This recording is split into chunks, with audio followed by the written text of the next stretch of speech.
नमस्कार, आप देख रहे हैं जनता मांगे जवाब और मैं हूं राजेश सोनी।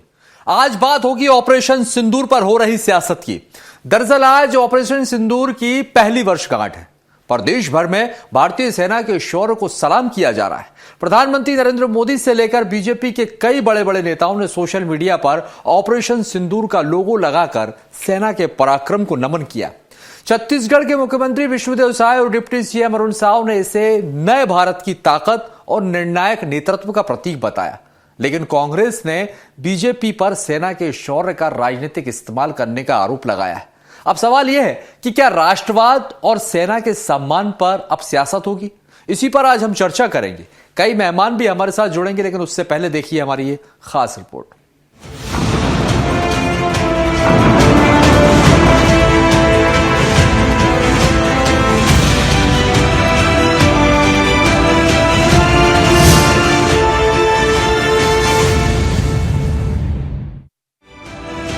ऑपरेशन सिंदूर की पहली वर्षगांठ पर पूरे देश में भारतीय सेना के साहस और शौर्य को याद किया जा रहा है। प्रधानमंत्री नरेंद्र मोदी ने सोशल मीडिया प्लेटफॉर्म एक्स पर अपनी प्रोफाइल फोटो बदलकर ऑपरेशन सिंदूर का लोगो लगाया। इसके बाद बीजेपी शासित राज्यों के मुख्यमंत्रियों और नेताओं ने भी यही तस्वीर अपनी प्रोफाइल पर लगाई। छत्तीसगढ़ के मुख्यमंत्री विष्णुदेव साय ने जवानों के पराक्रम को नमन करते हुए इसे नए भारत की ताकत बताया। मुख्यमंत्री विष्णुदेव साय ने कहा कि पहलगाम की घटना में जिन परिवारों ने अपने प्रियजनों को खोया, उनके प्रति पूरा देश संवेदनशील है। उन्होंने कहा कि भारतीय सेना ने ऑपरेशन सिंदूर में अदम्य साहस का परिचय देते हुए आतंक के आकाओं को करारा जवाब दिया। मुख्यमंत्री ने कहा कि प्रधानमंत्री नरेंद्र मोदी के नेतृत्व में आज का भारत किसी को छोड़ता नहीं, लेकिन अगर कोई छेड़े तो उसे छोड़ता भी नहीं। ऑपरेशन सिंदूर में शामिल हुए ऐसे सभी जवानों के साहस को भी नमन करते हैं और आज का ये भारत माननीय नरेंद्र मोदी जी के नेतृत्व में नया भारत है, जो किसी को छेड़ता नहीं है और छेड़ने वाले को छोड़ता भी नहीं है और दुश्मन को घर में घुसकर मारता है। वहीं डिप्टी सीएम अरुण साव ने भी ऑपरेशन सिंदूर को आतंक के खिलाफ निर्णायक कार्रवाई बताया। उन्होंने कहा कि प्रधानमंत्री नरेंद्र मोदी के नेतृत्व में देश की सुरक्षा सर्वोच्च प्राथमिकता है और सेना का मनोबल आज पहले से कहीं ज्यादा मजबूत हुआ है। देश पर बुरी नजर रखने वालों को कड़ा सबक सिखाया और पहलगाम में हमारी माताओं और बहनों का सिंदूर उतारने का काम उन्होंने किया था, उसका माकूल जवाब और बदला हमारे सेना ने किया। मैं सेना की बहादुरी को नमन करता हूं, प्रणाम करता हूं। लेकिन ऑपरेशन सिंदूर की वर्षगांठ पर विपक्ष ने बीजेपी को घेरना शुरू कर दिया है। कांग्रेस संचार प्रमुख सुशील आनंद शुक्ला ने आरोप लगाया कि भारतीय सेना के शौर्य और बलिदान को बीजेपी राजनीतिक प्रचार का माध्यम बना रही है। कांग्रेस का कहना है कि सेना का सम्मान पूरे देश का सम्मान है, इसे किसी पार्टी के प्रचार अभियान में बदलना उचित नहीं। कांग्रेस ने ये भी सवाल उठाया कि युद्ध विराम का श्रेय अमेरिका ले रहा है, लेकिन केंद्र सरकार इस मुद्दे पर स्पष्ट जवाब देने से बच रही है। अब भारतीय जनता पार्टी इसका श्रेय प्रधानमंत्री नरेंद्र मोदी को देती है, तो उनका राजनीतिक प्रोपेगेंडा है। नरेंद्र मोदी जी के खाते में ऑपरेशन सिंदूर में सिर्फ इतना जाता है कि ट्रंप के बोलने पे उन्होंने युद्ध विराम किया था। 1 दर्जन बार ट्रंप ने कहा था कि मेरे बोलने पे भारत सरकार ने, नरेंद्र मोदी ने युद्ध में सीज फायर किया था, जिसका जवाब आज तक नरेंद्र मोदी जी नहीं दे पाए। ऑपरेशन सिंदूर की पहली वर्षगांठ पर एक तरफ बीजेपी इसे नए भारत की निर्णायक ताकत, मजबूत नेतृत्व और सेना के शौर्य का प्रतीक बता रही है, तो वहीं कांग्रेस इसे राजनीतिक ब्रांडिंग करार दे रही है। ऐसे में सवाल यही कि राष्ट्रवाद और सेना के सम्मान के मुद्दे पर क्या सियासत की ये जंग आगे और तेज होगी? तो देखिए किस तरह से ऑपरेशन सिंदूर को लेकर एक बार फिर जो है सियासत गरमाई हुई है। हम बात कर रहे हैं छत्तीसगढ़ की, यहाँ पर छत्तीसगढ़ में भी सियासत में देखने को मिले। दरअसल आपको बता दें कि आज ऑपरेशन सिंदूर की वर्षी है और इस वर्षगांठ पर फिर सत्ता पक्ष और विपक्ष आमने सामने हैं। चर्चा को आगे बढ़ाते हैं। मेहमानों का परिचय पहले आपसे करवा देते हैं। निशिकांत पांडे जी, बीजेपी प्रवक्ता हमारे साथ।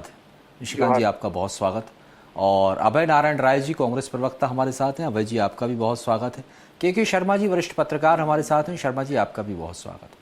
आप तीनों मेहमानों का स्वागत करते हैं। पहले मैं अभय नारायण जी आपके पास आना चाहूँगा। ऑपरेशन सिंदूर की आज पहली वर्षगांठ है और आज इस वर्षगांठ पर पूरा देश सेना के साहस को याद कर रहा है, सलाम कर रहा है, नमन कर रहा है। लेकिन आप लोग इस पर सवाल उठा रहे हैं। इस तरह का राष्ट्रवाद और उसके बाद इस पर सियासत होना चाहिए, उचित है क्या? राजेश सोनी जी, राष्ट्रवाद की परिभाषा भाजपा ने बदल दी है। जो भाजपा और जो प्रधानमंत्री बयान देंगे वो राष्ट्रवाद है, और विपक्ष जो कहेगा, विपक्ष अगर सत्ता से सवाल करेगा, विपक्ष किसी मुद्दे की बात करेगा तो राष्ट्र के खिलाफ जाएगा। एक नई परिभाषा करने का काम वर्तमान के प्रधानमंत्री और भारतीय जनता पार्टी ने किया है। 7 मई ऑपरेशन सिंदूर की सफलता, मैं भारतीय सेना के उस गर्व दिवस को याद करते हुए, और आज मैं अपने आप को गौरवान्वित महसूस करता हूं कि हमारी देश की सेना ने घुस के पाकिस्तान में घुस के, मैं नाम लेने में भी गुरेज नहीं करूंगा, उसका जवाब दिया कि जिस तरह से पहलगाम में धर्म पूछकर, जाति पूछकर जो घटना की गई वो शर्मिंदगी थी, वो आतंकवाद के परिकाष्ठा था, जिसकी कितनी भी निंदा की जाए कम है। हमने देखा है कि नई नई शादी और हमारी बहन कैसे बैठ के रो रही थी, कैसे लोगों से पूछ पूछ कर अलग कर परिवार के सामने मारा गया। उनको न भुलाया जा सकता, न सेना के गर्व को भुलाया जा सकता, लेकिन उसका राजनीतिकरण करना, उसको राजनीति में प्रयोग करना, उसको भारतीय जनता पार्टी का गर्व बताना, भारतीय जनता पार्टी की उपलब्धि बताना, निश्चित रूप से ये चिंता का विषय है कि आखिर कौन से राष्ट्रवाद की बात होगी। दूसरी बात, 1 साल पे हम गर्व कर रहे हैं, सेना पे हम गर्व कर रहे हैं। क्या आज तक प्रधानमंत्री की ओर से ये बयान आया कि जो ट्रंप ने कहा था कि युद्ध मैंने रुकवाया, वो ट्रंप ने रुकवाया था कि पाकिस्तान ने रुकवाया था कि मोदी जी की सरकार ने रुकवाया था? आज तक उसकी सफाई नहीं आई, आज तक उस पर बयान नहीं आया। मध्य प्रदेश के मंत्री विजय शाह, आज उसको भारतीय जनता पार्टी को याद करना चाहिए कि कर्नल सोफिया को लेके जो उन्होंने बयान दिया कि हमने तो आतंकवादियों को उनकी बहन को बेच के मरवा दिया, उस पर कोई बयान आया? भारतीय जनता पार्टी ने कोई कार्रवाई की? प्रधानमंत्री ने कोई पोस्ट किया विजय शाह के बयान पे? भारतीय जनता पार्टी ने माफी मांगी? सबसे बड़ी इन बातों का भी जवाब आना चाहिए। बड़ी बात ये है अभय नारायण जी, राष्ट्रीय मुद्दे हैं, राष्ट्रीय मुद्दे पर जहां एकजुटता दिखाई, सुन तो लीजिए सर, जहां एकजुटता दिखाई देना चाहिए वहां इस तरह की सियासत, इस तरह के आरोप प्रत्यारोप क्या उचित हैं? आप ये बताइए। एक तरफ आप भी समर्थन कर रहे हैं, और अगर डीपी में उन लोगों ने फोटो लगाई है, अगर बीजेपी लगा रही है, देश की जनता लगा रही है ऑपरेशन सिंदूर, उस पर सियासत क्या है? इसमें राजनीतिकरण क्या है? आप लगा लीजिए फोटो, भाई देश की ही बात है ना, आप भी लगा सकते हैं, उसमें क्या दिक्कत है? तो मेरा यही कहना है कि इन पर एकजुटता होनी चाहिए, ना कि इस तरह की सियासत होना चाहिए, आरोप प्रत्यारोप। निशिकांत जी कुछ कहना चाह रहे हैं। जी निशिकांत जी, आपके पास आना चाहूंगा। सवाल उठ रहे हैं, आप लोग राजनीतिकरण कर रहे हैं। राजेश जी, आपको दोनों बड़े भाई को संजय जवाब। देखिए, राजनीति कौन कर रहा है अभी स्पष्ट हो जाएगा। 22 तारीख को लगभग ये घटना घटी थी पहलगाम में, जिसमें 26 परिवार के साथ पूरे देश पे ये हमला किया गया था और चुनौती दी गई थी कि हम तो तुम्हें धर्म पूछ के मारेंगे, कलमा नहीं आता है तो मारेंगे, तुम्हारी औकात कितनी है तुम बताओ। लेकिन अभी हमारे बड़े भाई कह रहे थे कि देखिए इस प्रकार से राजनीतिक कर रहे हैं कि केंद्र की सेना ने किया। मुझे याद है कि 22 से 7 के बीच में कम से कम 150 कांग्रेसी खड़े होकर नारा लगा रहे थे, इंदिरा जी ने पाकिस्तान के 2 टुकड़े कर दिए। इंदिरा जी तलवार लेके गई थी काटने, राय साहब जवाब दो ना, तलवार लेके इंदिरा जी काटने गई थी। इंदिरा जी की रणनीति थी, प्रधानमंत्री की रणनीति थी, प्रधानमंत्री के रूप में सफलता है। एक प्रधानमंत्री सरेंडर करता है, ट्रंप के बयान की आलोचना नहीं करता। इंदिरा जी ने तो कहा था कि 7वां नहीं 10वां बेड़ा दे दो, हम अपने इनका गर्त में जाने का सभी लोग तांत्रिक 7वां नहीं 10वां बेड़ा भेजो, फूट में मत जाइए, वर्तमान में आइए। क्या ट्रंप के बयान को आप नकार रहे हैं? आप तय नहीं करोगे? अरे आप इंदिरा वहाँ जी की कहाँ बात आप बोलेंगे? लोग आप करने का हक पिछले नहीं इतिहास है। पे कहाँ चले गए? इंदिरा जी आपके प्रधानमंत्री अभी की बन बात नहीं कीजिए, सकते। अभी वर्तमान की बात अंग्रेज कीजिए, अभी आइए वर्तमान में आइए, अभी की बात कीजिए। कहाँ इतने पहले चले गए? रुक जाइए, रुक जाइए, अभय नारायण जी रुक जाइए सर, जल्दी से जवाब, जल्दी जवाब दीजिए। पाकिस्तान की पूरी सेना राजेश जी इनको चुप कराएंगे। अभय जी रुक जाइए, तभी चर्चा हो पाएगी। अब आप भी बोलेंगे, वो भी बोलेंगे, तो कैसे समझ आएगा? कैसे समझ आएगा? आप सुनो मेरी बात ध्यान से। भाई आवाज से आवाज खत्म नहीं होगी ना। मैंने एक व्यक्ति की आपको बोलने का समय दिया, आप अपने समय पर बोले ना। रुक जाइए निशिकांत जी। राजेश जी अभी तो बांग्लादेश में बात की, भारत के टुकड़े किसने किए थे? पंडित नेहरू ने कहा भारत ना, के टुकड़े का लंदन सपना छोड़ आप देख रहे हैं, क्यों नहीं हिंदू करते हो? मुस्लिम आप कर रहे हैं। ये देखिए फिर से ये बीच में बोलना शुरू कर दिया। राजेश जी ये तरीका है क्या? अभय जी, इस अभय जी प्रकार अपनी से बारी पर बात बोलिएगा, करते मेरा लोग को निवेदन है क्यों आपसे। बोलते हो? प्लीज रुक जाइए, आपको भी समय मिलेगा। और अभी भी आप बोले जब निशिकांत जी नहीं बोले थे बीच में। मैंने सवाल उठाया, आप भी जवाब अपनी दीजिए। पार्टी के वरिष्ठ पत्रकार प्रवक्ता हैं, सम्मानीय प्रवक्ता हैं। अभय जी रुक जाइए, अपनी बारी पर बोलिए, थोड़ा सा संयम रखिए झूठ सर। नहीं बोलूंगा, अरे रुक जाइए, मैं झूठ सुनने के जल्दी लिए निशिकांत रहता जी। हूं। अरे एक मिनट देखिए, अपनी बारी आप पर झूठ बोलिए, नहीं सुन ऐसे सकते। चर्चा नहीं हो पाएगी।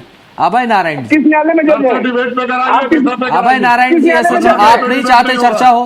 किस न्यायालय में जज हो आप जो तय करोगे कि झूठ है कि सच है? चलिए निशिकांत जी अपनी बात रखिए, आपको मौका मिलेगा, आप जवाब दीजिएगा जल्दी। जी मैं ये कह रहा था राजीव जी, जितना दुर्भाग्य लेकिन विषय पर बोलिएगा, समय कम है, आगे पीछे मत जाइए। हाँ। जितना दुर्भाग्यपूर्ण घटना था पीछे उतना ही जाएंगे, आगे शोर, कुछ है नहीं है, बता दें। उतने ही अरे थोड़ा सा सुन लो ना साहब, घर में भी बोला करो जरा थोड़ा बहुत। जितनी बड़ी घटना थी ये, उससे ज्यादा शौर्य अपराधी का वो पुरुषार्थ किया था हमारे देश की सेना ने। हर भारत के नागरिक को, 140 करोड़ के नागरिक को ऑपरेशन सिंदूर के सफलता के लिए कुछ न कुछ इनिशिएटिव लेना चाहिए। कोई शरबत बांट रहा है, कोई फल खिला रहा है, कोई डीपी बदल रहा है, अपने रास्ता चादर तान के सोए। राजनीति आपके खून में है, हमारे खून में राष्ट्रवाद है। हमने 2 उदाहरण दिए आपको। आप तो लगातार कहते हो कि इंदिरा जी ने देश के टुकड़े कर दिए पाकिस्तान के। हमने ऑपरेशन सिंदूर किया, हमने ये कहा कि देश की सेना ने ऑपरेशन सिंदूर किया। दूसरा, आपने शाह के बारे में बात की कि मध्य प्रदेश का जो विधायक था और मंत्री था, 100 बार माफी मांगा उसने, 100 बार कान पकड़ के। लेकिन सेना के जवान बलात्कारी है, सेना का जवान गली का गुंडा है, सेना के सर्वोच्च स्थान में बैठे हुए जो हमारे सेनापति है, उनका भी लगातार बयान कांग्रेस पार्टी ने दिए। वो ये कहा, इसने माफी मांगा। हम तो सेना के विषय पराक्रम ये को सैल्यूट ऑपरेशन करते हैं, सिंधु के, वो तो ऑपरेशन सिंधु के नाम से ठीक रही है, बात ट्रम्प ऑपरेशन की बात सिंधु, इन्होंने लेकिन की। उनका ये राजेश जी, कहना है कि 10 आप लोग सेकंड सिर्फ भुनाने की कोशिश, श्रेय लेना चाहते हैं। पराक्रम सेना का था, श्रेय बीजेपी लेना चाहती है, ये कहना है उनका। हमको नहीं राजेश जी, हमको किसी का श्रेय नहीं लेना है। हाँ। देश की सेना ने जो दिया, उस समय 26/11 में देश की सेना नहीं थी। 2014 के बाद देश की सेना बनी है। क्या कहना चाहते हैं ये कांग्रेस पार्टी के कार्यकर्ताओं ने कहा? 2026 में ये पराक्रम 26/11 में क्यों नहीं इन्होंने पराक्रम करा लिया? क्या कारण था पराक्रम नहीं हुआ? सेना कमजोर थी, हमारी सेना मजबूत थी, राजनीतिक इच्छा शक्ति कमजोर थी। एक डरते थे अमेरिका से, हमने घर में घुस के मारा। उसके बाद भी ये हमसे सवाल पूछते हैं, कारण क्या है मालूम? जोर सोरोस के एजेंट के रूप में काम करने वाले कांग्रेसी पूरे देश में गर्भ में चले गए। ये राष्ट्र विरोधी तत्व हो गए, ये एंटी नेशनल लोग हैं। मैं आपको राजेश, चलिए, मैं आपके बीच में बोला नहीं, मैं आपको बोलने नहीं दूंगा। आप बोल के देखना, आज पूरे डिबेट में आप नहीं बोल पाओगे, डंके की चोट पे बोल रहा हूँ। पूरे डिबेट में आप नहीं बोल पाओगे। करो डिबेट, करो डिबेट। ठीक है सर, व्यक्तिगत मत जाइए, व्यक्तिगत मत जाइए, नाराज मत होइए एक दूसरे से। आप दोनों आज आपका नाड़ी ठंडा हो गया, आपका नाड़ी ठंडा हो जाएगा। डिबेट को डिरेल करोगे तो डिबेट पे और विषय पे बात करिए, बोलने दूंगा। बोलो है नहीं कुछ। राजेश जी, कराओ इनसे डिबेट, कराओ इनसे डिबेट। कुछ नहीं आपसे। चलिए, मैं आप दोनों को रोकूंगा। हमारे साथ वरिष्ठ पत्रकार बनेंगे शर्मा जी। शर्मा जी, आपके पास आना चाहूंगा। ये किसकी विचारधारा में राष्ट्रवाद है और किसकी में राजनीति? एक मिनट, आप दोनों रुक जाइए। निशिकांत जी कह रहे हैं हमारे खून में राष्ट्रवाद, किसकी विचारधारा में राष्ट्रवाद है और किसकी में राजनीति, और क्या आप ये मानते हैं कि राष्ट्रवाद आज के दौर में आज एक राजनीतिक हथियार बन चुका है? रुक जाइए सर निशिकांत जी, आप आ रहा हूं आपके पास। के शर्मा जी, आप दोनों को रोकना पड़ेगा मुझे, रुक जाइए, आ रहा हूं आपके पास। शर्मा जी, निशिकांत जी, अभय नारायण राय जी, सर ऐसे चर्चा नहीं हो पाई। अभय जी आप रुक जाइए, आपको मैं फिर बारी मौका दूंगा, अगर आप बोलेंगे तो मौका नहीं मिलेगा, चर्चा ही नहीं हो पाएगी तो कैसे आपके पास आ पाऊंगा? अगर आप शांत रहकर संयम पूर्वक सुनेंगे तो फिर आपके पास मैं तो जवाब दूंगा। रुक तो जाइए, लेकिन ऐसे चर्चा कैसे होगी? कैसे चर्चा होगी निशिकांत जी? अरे आप चुप हो जाइए, मेरा के शर्मा जी से सवाल है। सर शर्मा जी। जी राजेश जी, राष्ट्रवाद को कहेंगे तो राष्ट्रीय गौरव का विषय है, और जो ऑपरेशन सिंदूर हुआ है उससे पूरे राष्ट्र को गर्व की अनुभूति हो रही है, और सेना के जवानों को सभी नमन कर रहे हैं, चाहे मुख्यमंत्री हो सभी, चाहे कांग्रेस में भी अभी प्रवक्ता अभय भाई ने भी उसका सराहना की है, सेना को नमन किया है। लेकिन बात यहां आती है कि राष्ट्रवाद की राजनीति को लिए, राष्ट्रवाद क्षेत्रीयतावाद की बात नहीं हो रही है, इस ढंग से राजनीति नहीं है। राष्ट्रवाद को लेकर बात यह है कि जब डिसीजन लिया गया तो नीति तो सरकार ने तय की है, सेना ने पराक्रम दिखाया, नीति निर्णय सरकार ने ली।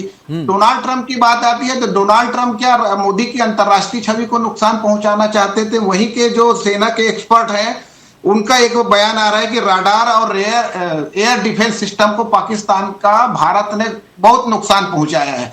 9 आतंकवादी ठिकानों पर हमले हुए, उसके बाद से देखिए जैसे मोहम्मद कहाँ है, और जो हमारे यहाँ आतंकवादी आते थे उस पर कहीं लगाम लगी है कि नहीं लगी है? लोगों की सोच में एक उत्साह है, भारत एक गर्व महसूस कर रहा है कि पाकिस्तान को सबक सिखाना था, ये आगे चलना था, नहीं चलना था। ये लिए विदेश सचिव का स्पष्ट बयान उस समय भी आया था, विक्रम मिश्री जी, जिन्होंने कहा था कि पाकिस्तान के कहने पर हमने इसको रोक लगाया है। अब अमेरिका का जो दावा है क्या मोदी को नुकसान पहुंचाने के लिए और पाकिस्तान को संरक्षण, तो हमेशा स्पष्ट हो रहा है। अभी भी देखिए F-16 को अपग्रेड करने के लिए उनको पैसा दे रहे हैं, किस तरह से सहयोग दे रहे हैं। ईरान इजराइल युग में देखिए पाकिस्तान की क्या भूमिका हो रही है। तो हमको पाकिस्तान से अब ये युद्ध का मामला हो गया ऑपरेशन सिंदूर का। दूसरा है सिंधु नदी समझौता का रद्द किया, इस पर कांग्रेस का क्या स्टैंड है? सरकार आएगी तो क्या इसको बंद समाप्त कर देंगे क्या? तो ये तमाम प्रकार की जो राष्ट्र स्तर पर जो विदेश नीति है उस पर एकजुटता की बात होती है। जिस तरह से ऑपरेशन के सिंदूर के समय भी कांग्रेस ने जाके सरकार का समर्थन किया था। राजनीति ऑपरेशन सिंदूर बंद होने के बाद हुई, जब श्रेय लेने की बात आई कि श्रेय देना है कि नहीं देना है, इसको लेकर जब बात आई बिहार चुनाव के समय ये प्रमुखता से उठा मेरे लगता है। अभी फिलहाल बात यह है कि राष्ट्रीय गौरव के रूप में सभी को इस पर गौरवान्वित महसूस होना चाहिए, और आतंकवाद के खिलाफ जो जीरो टॉलरेंस को लेकर यदि सरकार की नीति है, सबको एकजुट होकर इसके लिए प्रयास करना चाहिए। जी निश्चित तौर पर यही होना चाहिए, क्योंकि देखिए एकजुटता ही सामने आना चाहिए, और यहाँ पर आतंकवाद के खिलाफ जिस तरह से निर्णायक लड़ाई लड़ी जानी चाहिए, वो अब घर में घुसकर मारना, बात यही है। अब इस पर भी अगर आप सवाल उठाएंगे, विदेश नीति एक अपनी जगह होती है, और उस पर इस तरह से सवाल उठाना बहुत गंभीर प्रश्न हो जाता है, क्योंकि ये संदेश बाहर के देशों में भी जाता है। अजय जी, क्योंकि आप लोग यहाँ पर सवाल उठा रहे हैं, क्योंकि सेना के पराक्रम पर सवाल, आपको नहीं लगता कि आप मोदी विरोध में या सरकार के विरोध में कहीं ना कहीं देश का ही विरोध करने लगे इस तरह से सवाल उठाकर? देखिए राजेश जी, देश परमान्य है, देश का विरोध कोई पार्टी जब नहीं करती, और कांग्रेस ने तो देश को बनाया, इस देश को आजाद किया, इस देश को तीसरी दुनिया के रूप में जब रसिया और चीन और अमेरिका अपने सवाब पे थे, तो इंदिरा जी ने इस देश को तीसरी दुनिया बनाया कि लोग भारत की तरफ देखने लगे, निक्सन को जवाब दिया। मैं वर्तमान परिप्रेक्ष्य में बात कर रहा हूँ। ऑपरेशन सिंदूर के बाद जो परिस्थितियां होनी चाहिए थी, दिल्ली के लाल किले के पास बम विस्फोट हुआ, क्या भारतीय जनता पार्टी की सरकार रोकने में सफल रही? क्या आपका सूचना तंत्र फेल हुआ? बिहार चुनाव के ठीक 3 दिन पहले लाल किले के पास बम विस्फोट होता है, कल पंजाब में बम विस्फोट हुआ, क्या आतंकवादी घटनाएं रुकी? और ऑपरेशन सिंदूर गर्व का विषय है, सबको गर्व करना चाहिए। कांग्रेस पार्टी उतनी ही गर्वान्वित है जितनी भाजपा है। भाजपा सत्ता में है, कांग्रेस विपक्ष में है, और दोनों का निर्णय जनता ने किया है कि सत्ता में कौन रहेगा, विपक्ष में कौन रहेगा। इस देश की जनता ने अगर राहुल गांधी को नेता प्रतिपक्ष बनाया तो मोदी जी को प्रधानमंत्री बनाया। बहुत अच्छी बात है, दोनों को गर्व होना चाहिए। सवाल ये है कि क्या वो घटनाओं पर आपकी पकड़ हुई, क्या आपने ये आज तक बताया देश को कि वो 3 आतंकवादी साइकिल से आए, रिक्शे से आए, जहाज से आए, कैसे पहुंचे पहलगाम, कैसे किए वो घटना, क्या व्यवस्था हमारी फेल हुई थी, इसमें भी तो बात होनी चाहिए। विजय साहब निशिकांत जी जवाब देंगे। अभय नारायण जी रुक जाइए। निशिकांत जी जल्दी से, हमारी बहन के लिए बयान दिया। वो 88 घंटे हमें भी याद। बात करें और आप इतिहास की बात करेंगे, हमारी आदि। अब रुक जाइए अभय नारायण जी, प्रतिक्रिया जवाब आने दीजिए निशिकांत जी का। अभय नारायण जी ने पूछा कि इंटेलिजेंस फेलियर थी, क्या करी सरकार। जम्मू कश्मीर में कांग्रेस पार्टी सरकार में नहीं है ना। इंटेलिजेंस फेलियर है तो क्या दायित्व तो नहीं बनता कांग्रेस पार्टी का। दूसरा, सीज फायर की बात करते हैं, बोलते हैं कि हमने आजादी दिलाई। इनको इतनी समझ नहीं है, सीज फायर दोनों देश के सेना अध्यक्ष लेते हैं। इतनी सेंस नहीं है, इसलिए गर्द में जा रही कांग्रेस पार्टी। इनको इतनी बुद्धिमत्ता नहीं है कि बॉर्डर पर डिसीजन सेनापति लेता है। फायरिंग होगी बॉर्डर से तो हम भी जवाब देंगे, वहां साइलेंट होगा तो हम भी साइलेंट रहेंगे। यही तो है सीज फायर का मतलब। ऑपरेशन सिंदूर रुका नहीं है साहब। रही बात लाल किले पर घटने की या पंजाब की घटने की, 26/11 में 176 लोग मारे गए थे। आपने अपना कांग्रेस पार्टी का पोशाक बताओ ना कि किस जिले में कहां घुस के क्या किया था आपने। अमेरिका का सिर्फ पीछे लघु बन के घूमने से देश समृद्ध नहीं होता। देश को समृद्ध करने के लिए राजनीतिक इच्छा शक्ति चाहिए, जो इस चलिए। लेकिन सेना जैसे मुद्दे पर राजनीति नहीं होना चाहिए, एक राजनीतिक आचार संहिता भी तय होना चाहिए। निशिकांत जी, आप सभी मेहमानों का बहुत बहुत शुक्रिया हमारे साथ इस चर्चा में शामिल होने के लिए। तो देखिए, ऑपरेशन सिंदूर की वर्षगांठ पर एक बार फिर सियासी तकरार शुरू हो गई है। विपक्ष इस पर सवाल उठा रहा है। विपक्ष का कहना है कि सत्ता पक्ष इस पूरे ऑपरेशन सिंदूर पर राजनीति कर रहा है, इसका राजनीतिकरण हो रहा है। वहीं सत्ता पक्ष ने भी यहां पर विपक्ष को राष्ट्रवाद पर राष्ट्र विरोधी बताया। अब कुल मिलाकर देखा जाए तो दोनों ही तरफ से सियासत हाई है। अब देखना होगा इस मुद्दे पर जो सियासत चल रही वो आगे कहां जाकर थमती है। फिलहाल के लिए हमारे इस कार्यक्रम में इतना ही, और आगे की खबरों के लिए आप देखते रहिए स्वराज एक्सप्रेस।